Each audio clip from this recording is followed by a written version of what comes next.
রাতের সময় গ্রামের এক প্রান্তে পুরনো ধ্বংসপ্রায় বাড়ি। জানালার কাঁচ ভেঙে বাতাস ভিতরে ঢুকে পড়ে। বাড়িটি বহু বছর ধ্বংসপ্রায় অবস্থায়। মানুষ এতটা দূরে থাকত, কিন্তু যে রাতটা আসলেই ভয়ানক ছিল, সেই রাতেই যুবক আরিফ ভুলক্রমে সেই বাড়িতে প্রবেশ করল। প্রথম ধাপেই সে অনুভব করল, এখানে কিছু একটা ঠিক নেই। দেয়ালের আধারে অদ্ভুত ছায়া নাচছে, মনে হচ্ছে যেন কারো চোখ তার দিকে তাকাচ্ছে। হঠাৎ সে শুনল দুর্ভিক্ষময় হেসে ওঠার শব্দ, যা ঘরের প্রতিটি কোণ থেকে প্রতিধ্বনিত হচ্ছে। আরিফ যতটা চেষ্টা করল পিছু হটতে, ততই দরজা যেন অদৃশ্য শক্তি দিয়ে আটকে যায়। মেঝেতে রক্তের দাগ চোখে পড়ল, যেন কেউ সেখানে মারাত্মকভাবে আহত হয়েছে।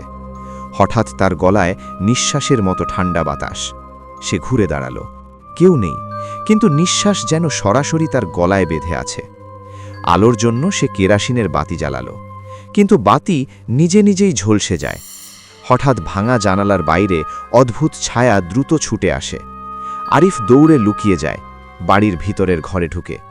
সেখানে এক শূন্য ঘর, শুধুমাত্র একটি মূর্তি। মূর্তির চোখ যেন লাইফ সাইজের, সরাসরি তার দিকে তাকাচ্ছে। হঠাৎ মূর্তির মুখ ধীরে ধীরে বিকৃত হয়ে হেসে হেসে ফেটে যাচ্ছে। আরিফ চিৎকার করে, কিন্তু তার চিৎকার ঘরের ভিতরে প্রতিধ্বনিত হয়। দরজা হঠাৎ বন্ধ হয়ে যায় এবং সে পুরোপুরি ভিতরে আটকা পড়ে। সকালে গ্রামের লোকেরা এসে খুঁজে পায় শুধু খালি ঘর আর মেঝেতে রক্তিম দাগ। আরিফ কোথায় কেউ জানে না।